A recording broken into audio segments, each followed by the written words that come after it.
arī mantojuma objektu atjaunošanā ir jādomā par to, kam ir šis objekts, kas viņu lietos, kāda ir sabiedrības attieksme. Jo gal galā arī vietējai sabiedrībai, kas šo objektu tālāk izmantos un varbūt tās arī skatīsies uz viņu, ir sava teikšana, ne tik vien arhitektiem. Un šādi un vēl vairāk eksistenciāli jautājumi tiek risināti ne tikai pie mums, bet arī Igaunijā.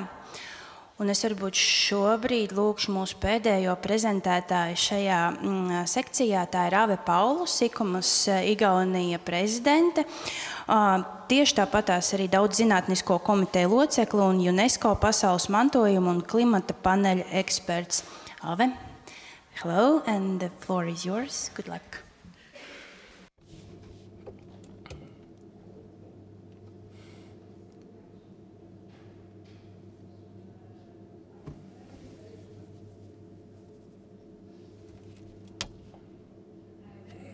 Esmu ļoti priecīga, ka es varu būt šeit, Kuldīgā, kad es ar kuģi atbraucu uz Ventspili. Man uzdeva jautājumu, vai es agrāk esmu bijusi Kuldīga, un man ir sajūta, ka es esmu bijusi, es tik daudz esmu dzirdējis par Kuldīgu. Apsveicu Kuldīgu par jūsu UNESCO, saistībā ar jūsu UNESCO nomināciju. Es ļoti priecājos, ka es varu būt šeit kopā ar saviem latviešu kolēģiem. Esmu ICOMOS Igaunija prezidente, un kad man lūdza uzstāties ar šo runu, un tad es uzreiz domāju, par praktisko pusi. Un es jau 20 gadus strādāju Igaunijā ar kultūras ainavām un dabas parkiem.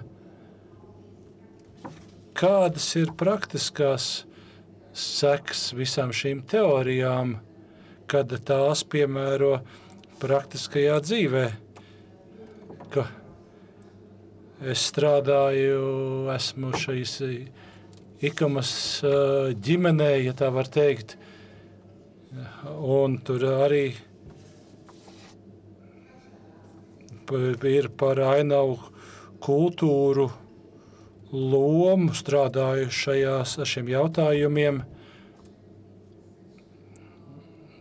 Šiem jautājumiem praksē, kur strādā ar kultūras mantojuma objektiem un praktiskiem risinājumiem.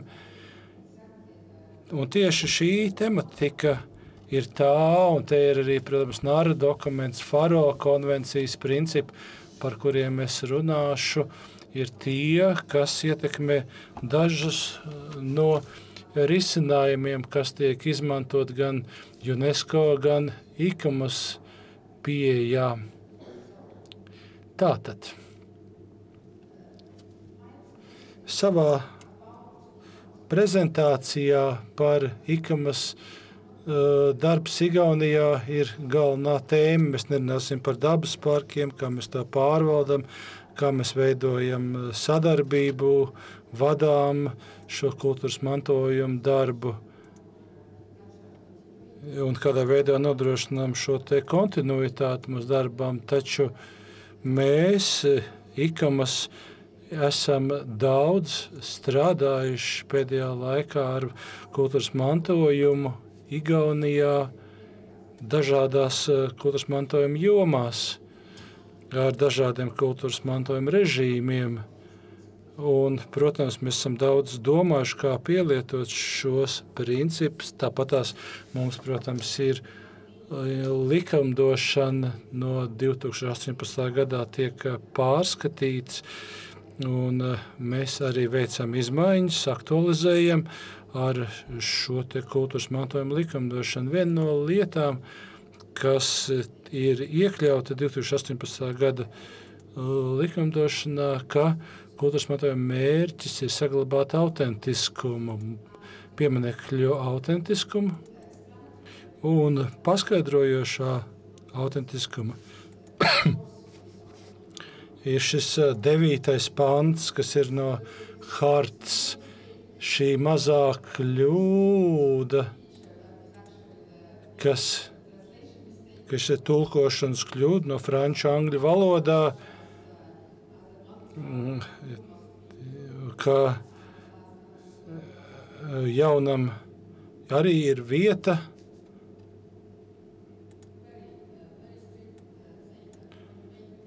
un kad mēs kaut ko papildinām, tad tam jābūt skaidri, ka tas ir jauns. Tāpat tās nara dokuments un tradīcijas saglabāšanas jautājumi arī ir jāņem vērā, kam tieši kultūras mantojuma objekts tiek izmantojams. Un tas arī mums noved pie jautājuma, kas ir objekta autentiskums. Tomēr tas ir labi tādā ziņā, ka ir šīs starptautiskās saistības, ir starptautiskie dokumenti un starptautiskie ikmas standarti. Un tad, kad tiek veikta atsauce uz UNESCO darbības vadlīnijām, un tad jau ir šī te atsauce uz nara dokumentu par autentiskumu. Un tur runājot par autentiskumu, ja tas tiek definēts jau izmantojot tieši nara dokumenti un tieši šie principi, kas ir Venēcijas hartas preambulā par to, ka ir jāsaglabā vēsture kā dzīves liecinieks nākotnes paudzēm, kas būs pēc mums. Un par to ir tiek teikts jau ļoti precīzi nara dokumentā, Venēcijas hartas 3. pants arī tiek raksturots nara dokumentā. Nara dokumentā tiek teikts, ka atkarībā no kāds ir kultūras mantojums, un šeit ir definīcija arī paskaidrota 79.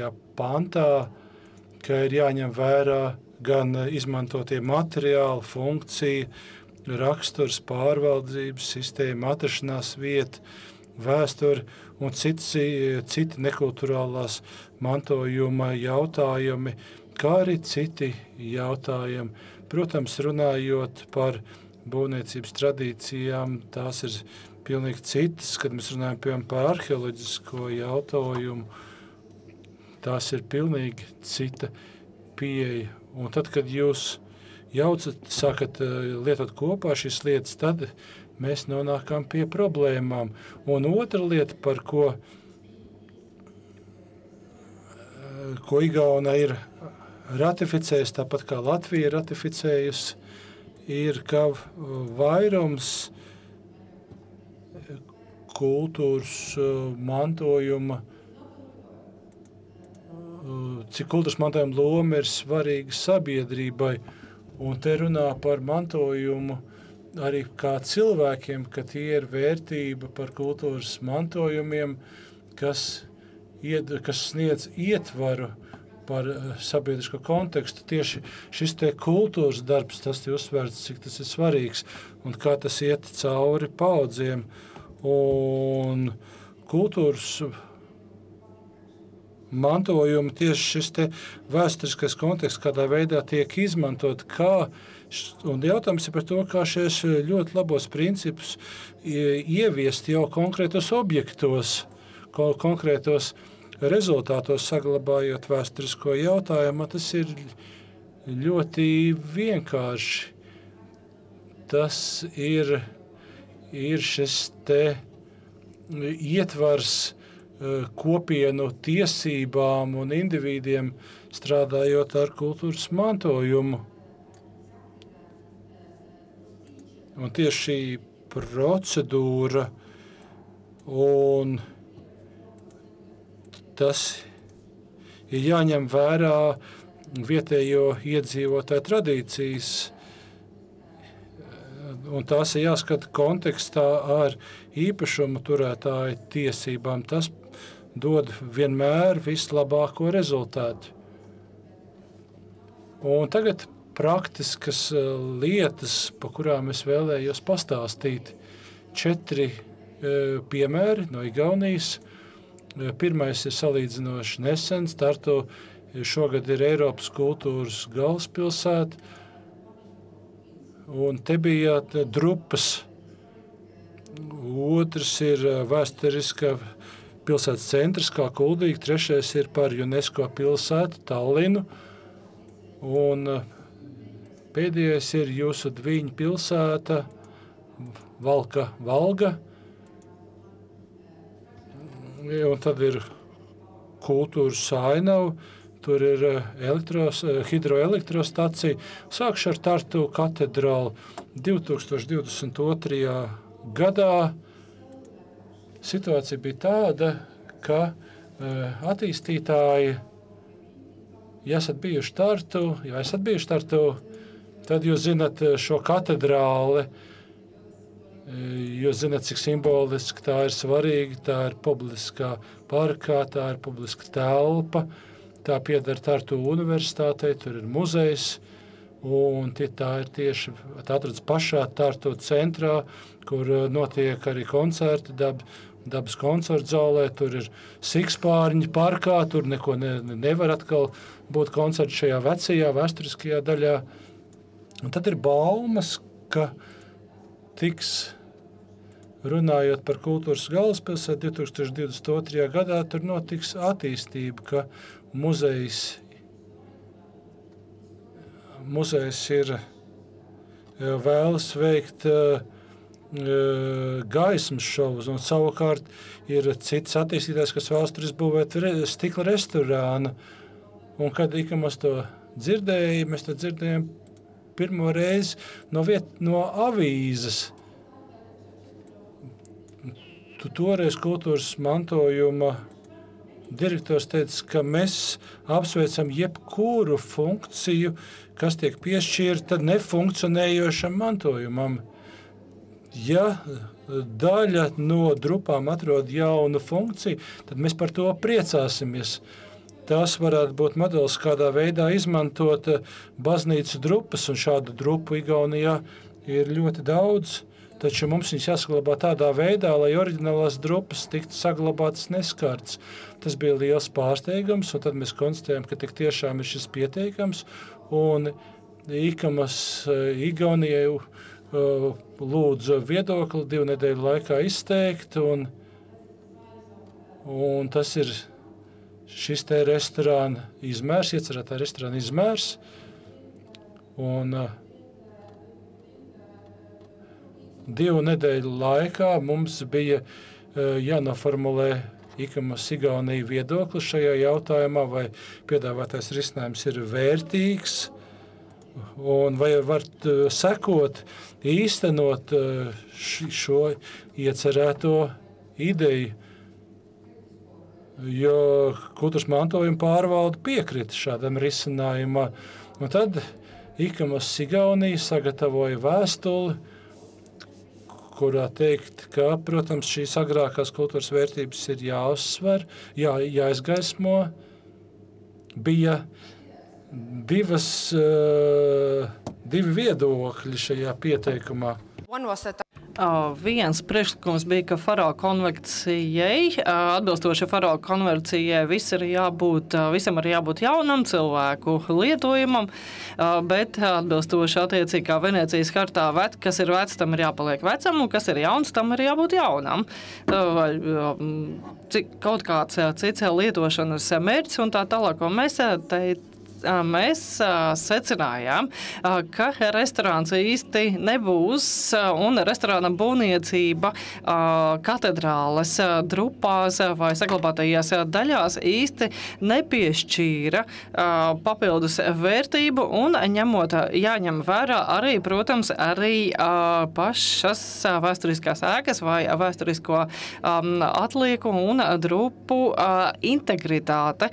Un, attiecīgi, balstoties balstoties arī uz Igaunijas pieņemto lēmumu un izdarītajiem secinājumiem, šis projekts netiek virzīts uz priekšu un tika noraidīts, jo, kad sabiedriskā vieta, sabiedriskā telpa, tai, protams, ir ļoti augsta vai tam varētu būt piešķirama ļoti liela tirgusvērtība, bet ne visām drupām un vēsturisko ēku atliekam ir jābūt padarītām par tādu nocenotām vai iecenotām.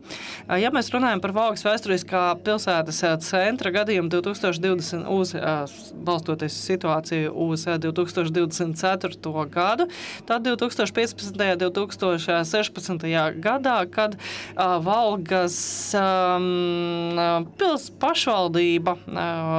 pašvaldības iestādes bija diezgan noskaņotas pret vēsturiskā centra atjaunošanu, restaurāciju, saglabāšanu un, tomēr neskatoties uz šo te pretestību un tādu negribēšanu no pašvaldības puses, vietvaras puses, nākamajos gados, tad Valgas vēsturiskajā centrā, vēsturiskajās ēkām un arī vēsturiskai telpai tika dažos gadījumos notīrīti vai atklāti šie iepriekšējie vēsturiskie uzslāņojumi. Un kā rezultātā Valgas vēsturiskais centrs ir kļuvis arī plaši pazīstams arī ne tikai citās Igaunijas pilsētās, bet arī plaši ārpus Igaunijas. Un jau no tā laika mums ir vairāki citi projekti attiecībā uz vēsturiskā centra, pilsētas vēsturiskā centra vērtības atjaunošanu, vēsturiskās substances atjaunošanu, kad pēkšņi 2024. gadā mēs esam saņēmuši pēkšņi vēstuli, ka tiek veikta ekspertīze, ka Valgai nav vērts, tātad Valgu nav vērts iekļaut aizsardzībā. Notika sabiedrības viedokļu uzklausīšana un publiskā diskusija, kurā tika pārunāts, ka Valga jau pēdējo pagājušo 20 gadu laikā īsti ir šo te vērtību zudusi, un šī te pakta kritērijiem vairs neatbilst, jo, piemēram, šādu te vēsturisko ēku, viru, apriņķi un daudz vieta citur ir daudz vairāk, un attiecīgi Valga šo te kritēriju vai kvalifikāciju vairs neesot izpildījusi, bet vēsturiskā pieminekļu pārvalde ir noteikusi un secinājusi, ka Valgai tāpat ir jāsaglabājas šajā te aizsargājumā teritorija un aizsargājumā vēsturiskā mantojuma un arhitektūras mantojuma sarakstā, un tāpat arī ir notikusi šī te atklātā publiskā sēde, kurā tika pārunāts, ka noteikti kritēriji, tostarp arī ielu klātbūtne, ielu saglabāšana, vēsturiskā precizitāte un arī Valgas vēsturiskā padoma vai vēstures pieminekļu atjaunošanas pārvalde, kurā, protams, papildus Valgas pašvaldība ir arī citi dalībnieki un biedri, tomēr uzstāja uz vēsturiskā mantojuma saglabāšanu, šīs te aizsardzības saglabāšanu un turpināšanu, jo arī pašvaldība ir solījusi, ka jaunie arī pasākumi un aktivitātes, kas tiek plānotas atbilstoši atjaunošanas plānam, atbildīs un atbilst noteiktajām vadlīnijām un kritērijiem, kā arī kvalifikācijas kritērijiem, un tiks arī turpināti. Attiecīgi mēs ļoti ceram, ka Valga saglabājas kā kultūra vēsturiskā mantojuma saglabāšanas un aizsargājumā teritorija. Papildus tam Linnamē hidroelektrostacijas vēsturiskajā vietā 2022. gada, no 2022. līdz 2024. gadam ir veikta atjaunošanas darbi ar papildinājumiem, kā arī 2,7 km garu augšteces paseinu, kā arī pie ūdenskrituma atjaunotu nostiprinājumu. Šis te vēsturiski ūdenskritumu, tātad kaskādi. Atbilstoši Natūra 2000 Eiropas Savienības pieņemtajai direktīvai saglabāšanas dambja, atbilstoši šiem kritērijiem dambis būtu jānojauc, lai līdz Jēgalas ūdenskritumam būtu brīva sateces baseina teritorija. Bet saglabājot, bet tādā gadījumā, ja šo te augšteces baseini būtu nepieciešams izjaukt, tomēr sagatavojot kopēju vēstuli, kolektīvu vēstuli no ūdens saimniecības, ūdens inženieru, arhitektūras savienības, ūdens saimniecības asociācijas puses, kā arī vēsturiskā mantojuma arhitektūras pieminekļu saglabāšanas komisijas un pārvaldes vēstuli par labu šā kompleksa saglabāšanai, un ierobežojot ūdens konstrukcijas, hidroloģisko būvju saglabāšanu, kas ir jāņem vērā arī balstoties un turpinot šo te kultūra vēsturiskā pieminekļa saglabāšanas nolūkā, lai varētu saglabāt arī darbības funkcionējošās daļas, lai hidroelektrostacija varētu darboties un atsakoties tikai no dažiem elementiem. Šajā gadījumā un šādā gadījumā tiek izpildīti tie izņēmuma kritēriji vai izņēmuma gadījumi, kāda ir noteikti Natura 2000 direktīvā attiecībā uz kultūra vēsturiskā mantojuma saglabāšanu un sabiedrības interesēm kultūra vēsturiskā mantojuma saglabāšanā.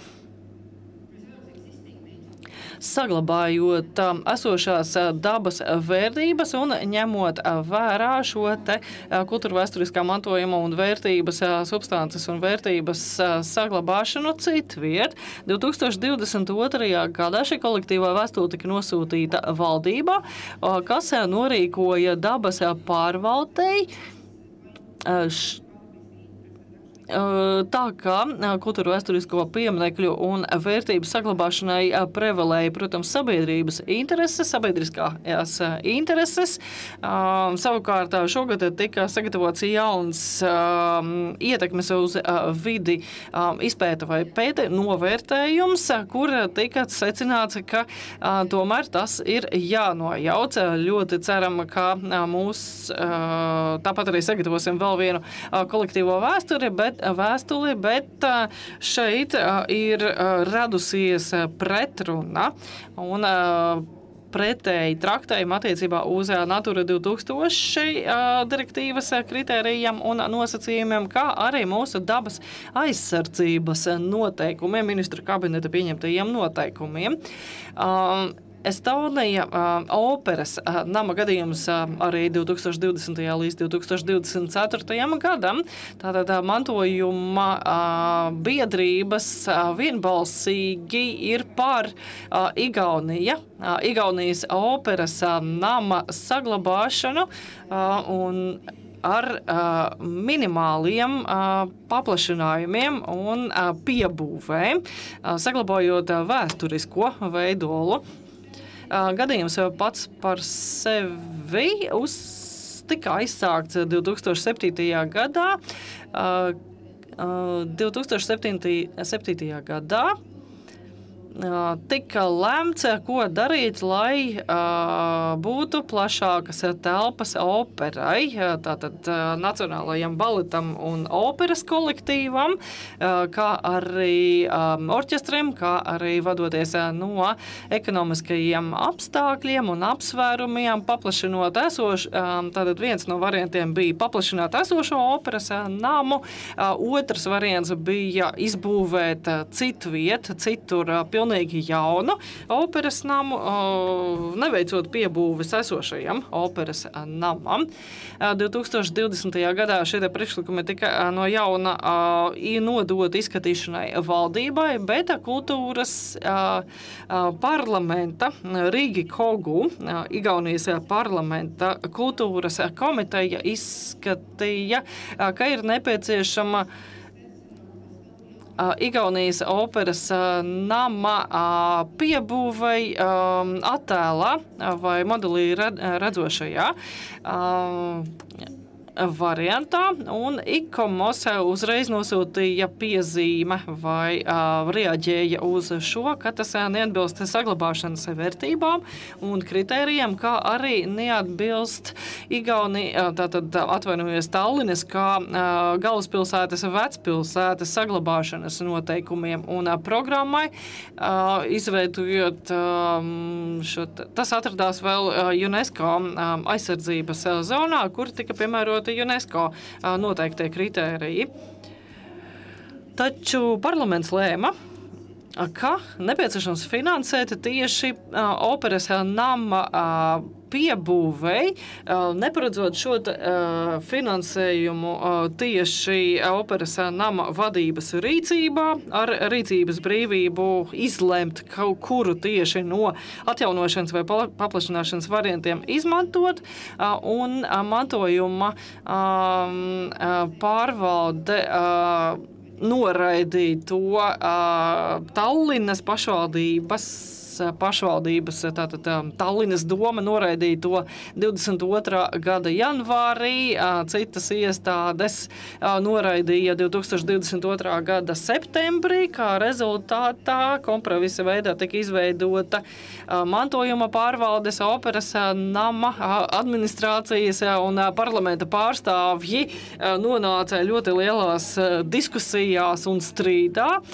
bet attiecīgi jaunās piebūves plāns tiek virzīts un nodots UNESCO komitejas izskatīšanai. Tāpat laikā mantojuma pārvalde izstrādāja jaunus speciālos nosacījumus, lai kopējais būvtilpums jaunajai piebūvē nepārsniegtu 1/3 no esošā vēsturiskā būvtilpuma. Un jau no 22. gada rudens, tātad laikrakstos arī pavīd šātad ziņas, jo UNESCO to arī noraidīja.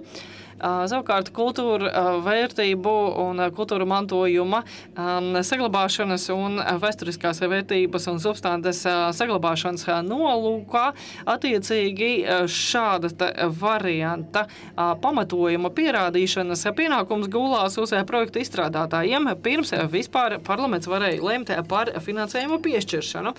Un ir tas, varētu teikt, Igaunijas kultūra vēsturiskā mantojuma saglabāšanas kopienu un asociāciju veiksmes piemērs cīņā pret politiķiem, pret valsts vīriem un pret pašvaldības pārstāvjiem. Bet, protams, šeit ir kultūra vēsturiskā ietekmes uz kultūra vēsturiskā mantojuma, kultūra vēsturiskajām vērtībām novērtējums ir jāveic.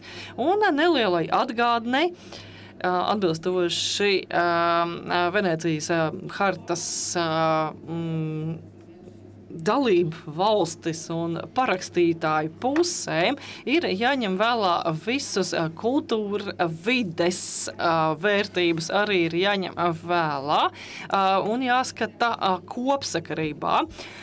Ir veicams attiecīgi arī šis manis iepriekš pieminētais ietekmes uz kultūra vēsturisko mantojumu un kultūra vēsturiskajām vērtībām novērtējums, kā arī nepieciešama sociālā kohēzija, veicinot kolektīvas atbildības sajūtu sabiedrību, plašākā sabiedrībā pret kultūra vēsturisko mantojumu un materiālo arhitektūras un kultūras mantojumu pilsētvidē un ārējā vidē, veicinot kvalitatīvas augstvērtības papildinājumus, uzlabojumus vidē bez kultūra vērtības pasliktināšanas vai apdraudēšanas. Un gaidīsim jūs Tallinā. Tā kā mēs runājam par energoefektivitāti un kā par to runāt, kādā veidā neapdraudēt mūsu kultūras mantojumu arī ar šiem jautājumiem. Paldies!